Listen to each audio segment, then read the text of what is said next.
going to be a very short video because data reading and writing is very easy. So let's see how we can read and write the data. Okay. So first of all, directly I can show you this. Okay. So I am working on Google Colab. You can use VS Code or whatever you want. Okay. So this is how you can upload files on a Colab. So I'm uploading this. I have just created a very basic CSV file, and definitely that this once the session is closed, this file will be also deleted because this all things are on cloud. Okay. So now let me create something like this was we have seen in the previous video where we have seen data series, data frame, and lots of different. Okay. So in this video we are going to see data reading and writing. Okay, cool. That's all. So that's all. Let me just collapse this. Okay. Now let's suppose you want to read a CSV file. Okay. So what you can do is you can basically write pd dot read CSV data.csv, and this will return you a data frame, and the data frame we can store it as df. Okay, so let me run it.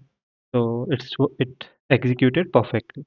Now if I want to, let's suppose I want to see what is inside this data frame. So what I can do is df dot, maybe I can do something like head. Okay, or maybe I can show 10 maybe. Okay. So here you can see what actually we have.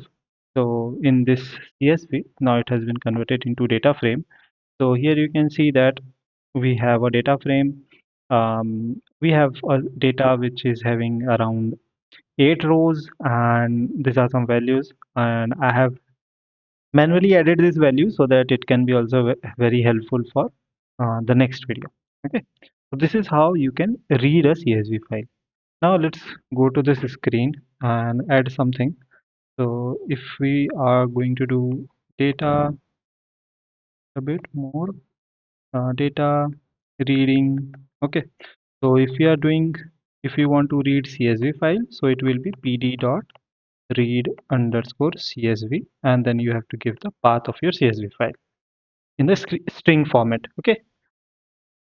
In the same manner, if you want to read Excel file, you can find read dot read underscore Excel. In the same way, you have to give the path of your Excel file. Similarly, there are a lot of different extensions where you can read this file. So there is JSON. Maybe if you want to read the JSON file, so it will be JSON, and here you have to give the path. If you want to read Parquet, then you have to also do it read Parquet. Okay. Mostly initially we use this CSV format to read the CSV, and but when we have very huge data we use it in Parquet format. Okay, Parquet format is a much compressed version of CSV and all. Okay, and if you want to write something, let's suppose you made some changes in the CSV and then you want to write it into the CSV. So instead of in all the methods, so it will become two CSV. In You have to add two instead of read. Two CSV, PD, two read Excel, PD dot two JSON, PD dot two Parquet kind of. Okay, and all this you can find easily. Okay, similarly, if you want to store something, then what you can do df dot two. So here you can see we have two CSV, two Excel, two HTML, two Parquet, and lot of other ways are there if you want to write some files. Okay, and what not? I think that's much is enough. Maybe I can only one thing I want to mention it. Like whenever you might be seeing that whenever we are storing it into CSV, we write it like two underscore CSV, and we add the file name. Let's suppose file.csv, and we sometimes we mention it at index is equals to false.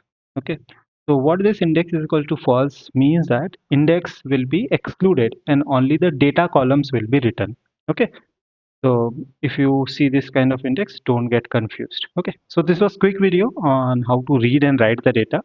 In the next video, we are going to see how we can do data cleaning and data transformation. Meet you in the next video. Till then, bye bye.